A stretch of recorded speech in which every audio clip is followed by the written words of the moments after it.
This is Erica from Blacks and Period Films, and today is day 24 of our Write It series, where we discuss novels, short stories, and other works that would be great for adaptations in the form of a film or television series.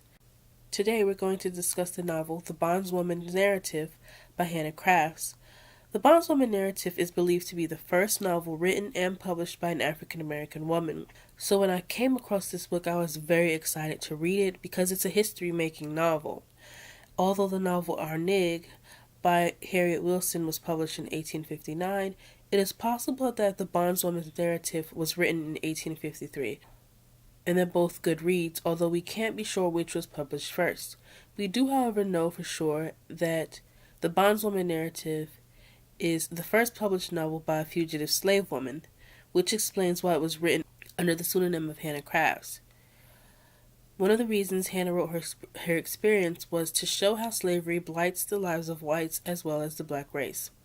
The novel was a hidden gem up until a few years ago, but thanks to the hard work of a collection of people, Catherine Flynn, Holland Robbins, Greg Higamovich, and the much-beloved historian Henry Louis Gates, Jr., because of their work, the author of this book was identified as Hannah Bonds, and her story was authenticated based on some of the references to real people she included in her work. She included information about her old master John Hill Wheeler, as well as his previously runaway slaves, Jane Johnson. And those two pieces of information, the fact that he was the U.S. minister to Nicaragua and the fact that a slave previously had run away named Jane Johnson, those are two pieces of information that helped identify who Hannah Bonds truly was, and to help identify that she was a real person. From the very beginning of this book, there are twists and turns that make this extremely different from other novels that I have read that have similar characters in similar settings. Hannah is educated by a sympathetic older white woman named Aunt Hetty. Because of this education, Hannah is clearly a well-read heroine, although enslaved. This story also stands apart because there's an element of mystery. One of the major plot points is that Hannah's mistress is a white-passing mixed-race woman. She never knew her true background, but when someone else finds out that she is mixed-race, she and Hannah end up going on the run in the middle of the night to get away from her mistress's blackmailer. However, they get lost and are eventually held as hostages.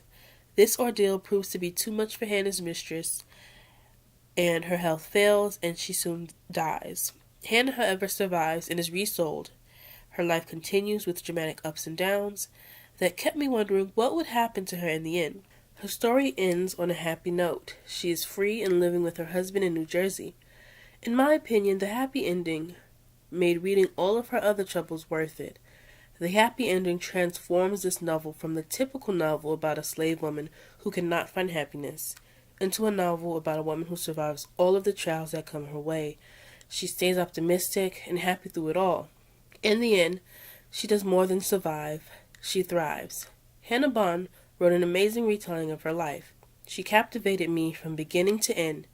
Her life would make for a perfect limited series. Someone should write it.